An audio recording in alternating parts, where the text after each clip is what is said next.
আসসালামু আলাইকুম রহমতুল্লাহি ওয়া বারাকাতুহু। প্রিয় দর্শক, সবাই কেমন আছেন? আশা করছি সবাই অনেক অনেক ভালো আছেন। আলহামদুলিল্লাহ, আল্লাহর রহমতে আমি অনেক ভালো আছি। দর্শক, আজকে আপনাদের সামনে খুব গুরুত্বপূর্ণ বিষয় নিয়ে আলোচনা করব। সেই গুরুত্বপূর্ণ বিষয়টা হলো ইলমের ফজিলত এবং গুরুত্ব। তো আলোচনা শুরু করার আগে সকলের কাছে অনুরোধ জানাচ্ছি, সকলে অবশ্যই চ্যানেলটি সাবস্ক্রাইব করে দেবেন এবং ভিডিওটিতে একটা লাইক করে দেবেন, কমেন্টে আমিন বা আপনার মূল্যবান মতামত জানাবেন। নবী করিম সাল্লাল্লাহু আলাইহি ক্বাল রাসূলুল্লাহ সাল্লাল্লাহু আলাইহি ওয়াসাল্লাম তলাবুল ইলমি ফারিদাতুন আলা কুল্লি মুসলিম ওয়া মুসলিমা। নবী করিম সাল্লাল্লাহু আলাইহি ওয়াসাল্লাম বলেন, দ্বীনি ইলম তলব করা প্রত্যেক মুসলমান নরনারীর প্রতি ফরজ। যতটুকু অর্জন না করলে দুনিয়ায় চলা যায় না, যতটুকু অর্জন না করলে ন্যাকামল ইসলামের ন্যাকামল করা যায় না, ইসলামের নীতি অনুযায়ী জীবনটাকে করা যায় না, ইসলাম অনুযায়ী জীবনটাকে পরিচালনা করা যায় না। তো দ্বীনি ইলম তলব করা প্রত্যেক মুসলমান, যারা ইমান এনেছেন, আল্লাহর প্রতি ইমান এনেছেন, বিশ্বাস এনেছেন, এমন ব্যক্তির উপর, এমন প্রত্যেক ব্যক্তির উপর দ্বীনি ইলম তলব করা ফরজ। এই জন্য নবী করিম সাল্লাল্লাহু আলাইহি ওয়াসাল্লাম বলেন, তলাবুল ইলমি ফারিদাতুন আলা কুল্লি মুসলিম। দ্বীনি ইলম তলব করা প্রত্যেক মুসলমান নরনারীর প্রতি ফরজ। তলবে ইলমের অসংখ্য মর্যাদা হাদিসের মধ্যে বর্ণিত আছে, কোরআনের মধ্যে বর্ণিত আছে। তলবে ইলম যখন কোনো রাস্তা দিয়ে চলে, ফেরেশতারা তাদের সম্মানার্থে তাদের নূরের পরগুলো সেই রাস্তার উপর বিছায়া দেয়। নবী করিম সাল্লাল্লাহু আলাইহি ওয়াসাল্লাম কিংবা আম্বিয়া ইকরাম, তারা টাকা পয়সার উত্তরাধিকার রাখিয়া যান নাই, বরং তারা কিসের উত্তরাধিকার রাখিয়া গিয়েছেন? তারা ইলমের উত্তরাধিকার রাখিয়া গিয়েছেন। অতএব যারা এই এলেম অর্জন করতে পারবে, যারা এই এলেম গ্রহণ করতে পারবে, তারা একটি প্রাচুর্যপূর্ণ অংশ লাভ করতে পারবে। এই জন্য এলেম তলব করা, এটা আমরা যারা ঈমান এনেছি, আল্লাহর প্রতি বিশ্বাস রেখেছি, আমাদের প্রত্যেকের উপরেই এটা কর্তব্য। যেমন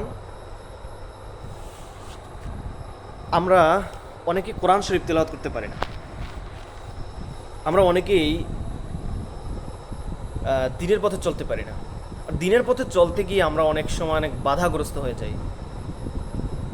আমরা অনেকে নামাজ সঠিকভাবে পড়তে পারি না, আমরা অনেক মাসলা মাসাইল অনেকে জানি না, কিন্তু আমরা ঈমান এনেছি, আমরা আল্লাহর প্রতি বিশ্বাস রেখেছি, আমরা নবীকে নবী হিসাবে মানি, আমরা ইসলামের পথে চলি, কিন্তু আমরা এই সকল কাজ জানি না। এই সকল কাজ আমাদের শিখতে হবে। এটাই ইলম, এটাই জ্ঞান। দুনিয়াবি ইলম নয়, দুনিয়াবি জ্ঞান নয়, আখিরাতের ইলম, আখিরাতের জ্ঞান। এই সকল বিষয় আমাদের লক্ষ্য করা দরকার। আমরা যদি এই সকল বিষয় লক্ষ্য না করতে পারি, তাহলে আমাদের দুনিয়া তো বরবাদই, আখিরাতেও বরবাদ। নবী করিম সাল্লাল্লাহু আলাইহি ওয়াসাল্লাম বলেন, কেহ যদি দ্বীনের ইলম তলব করার জন্য কোনো রাস্তায় বের হয়, নবী করিম সাল্লাল্লাহু আলাইহি ওয়াসাল্লাম বলেন, আল্লাহ পাক রব্বুল আলামিন তাকে জান্নাতের কোনো এক রাস্তায়, কোনো এক পথে চালিত করিলেন। সুবহানাল্লাহি ওয়া বিহামদিহি, সুবহানাল্লাহ। নবী করিম সাল্লাল্লাহু আলাইহি ওয়াসাল্লাম কি বলেন? কেহ যদি ইলম তলব করার জন্য কোনো রাস্তায়, কোনো পথে বের হয়, আল্লাহ পাক রব্বুল আলামিন তাকে জান্নাতের কোনো একটি পথে চালিত করলেন। সুবহানাল্লাহ। এজন্য জান্নাতের পথে চালিত হতে চাইলে, জান্নাতের পথে চলতে হইলে আপনার অবশ্যই দ্বীনি ইলম শেখার জন্য আপনার ছোটাছুটি করতে হবে। এক প্রান্ত থেকে এক প্রান্ত, এক প্রান্ত থেকে এক প্রান্ত, এই প্রান্ত থেকে ওই প্রান্ত, পূর্ব প্রান্ত থেকে পশ্চিম প্রান্ত, উত্তর প্রান্ত থেকে দক্ষিণ প্রান্ত, অর্থাৎ দুনিয়ার সকল জায়গায় আপনার ইলম কোথায় রয়েছে সেটা আপনার জেনে আপনার সেখানে গিয়ে ইলম তলব করতে হবে। তাহলেই আপনি আল্লাহর পথে, আল্লাহ পাক রব্বুল আলামিন জান্নাতের কোনো এক পথে আপনাকে চালিত করবেন। অর্থাৎ নবী করিম সাল্লাল্লাহু আলাইহি ওয়াসাল্লাম বলেন, কেহ যদি দ্বীনি ইলম শেখার জন্য কোনো পথে চলে, আল্লাহ পাক রব্বুল আলামিন তাকে জান্নাতের কোনো এক পথে চালিত করবেন। অনেক বড় কথা। নবী করিম সাল্লাল্লাহু আলাইহি ওয়াসাল্লাম আরও বলেন, কেহ যদি রাত্রে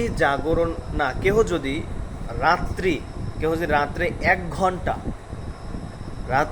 কেহ যদি 1 ঘন্টা এলেম নিয়ে আলোচনা করে, কোনো মাসলা মাসায়েল, কিংবা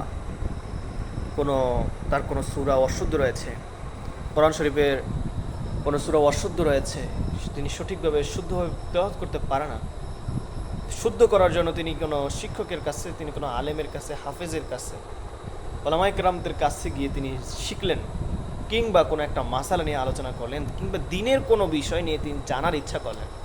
নবী করিম সাল্লাল্লাহু আলাইহি ওয়াসাল্লাম বলেন, সারা রাত্র নফল ইবাদত করলে যেই সওয়াব আল্লাহ পাক রব্বুল আলামিন তাকে 1 ঘন্টার বিনিময়ে আল্লাহ পাক রব্বুল আলামিন তাকে সেই সওয়াব দান করবেন। সুবহানাল্লাহি ওয়া বিহামদিহি। এই জন্য আমরা অনেকে আছি পবিত্র কোরআন সহিহ শুদ্ধভাবে তেলাওয়াত করতে পারি না। আমরা অনেকে আছি, একটা ধরেন যে কোনো মাসলা মাসাইল আমরা অনেকেই জানি না। আমরা অনেকেই আছি সহিভাবে উজু করতে পারি না। আমরা অনেকেই আছি সহিভাবে নামাজ আদায় করতে পারি না। আমরা অনেকেই আছি, আমাদের বিভিন্ন মাসলা মাসাইল জানা দরকার। আমরা তাহলে কি করব? আমরা উলামায়ে কেরামদের কাছে গিয়ে, আমরা হাফেজদের কাছে গিয়ে, আমরা মুরব্বীদের কাছে গিয়ে এই সকল কিছু শেখার চেষ্টা করবো ইনশাআল্লাহ। এই জন্য আমরা এই সকল কিছু আমরা নিজেরা শিখবো, অন্যদেরকে শিখাবো, নিজে আমল করব, অন্যদেরকে আমল করবো। আল্লাহ আমাদের সেই তৌফিক দান করবো, আমিন। আর দর্শক, আপনারা যারা এতক্ষণ দেখেছেন সকলকে অসংখ্য ধন্যবাদ। আপনারা সকলেই এই আমার ভয়েস অফ দিন 24 চ্যানেলটি এবং কেবি মিডিয়া 36 ডট এই দুটো চ্যানেলটি সকলে অবশ্যই সাবস্ক্রাইব করে দেবেন। সকলের কাছে শুভকামনা। সকলকে অসংখ্য ধন্যবাদ ভিডিও দেখার জন্য। সকলে অবশ্যই সাবস্ক্রাইব করে দেবেন। আজকের মতো এখানে বিদায় নিচ্ছি। আসসালামু আলাইকুম রহমতুল্লাহি ওয়া বারাকাতুহু।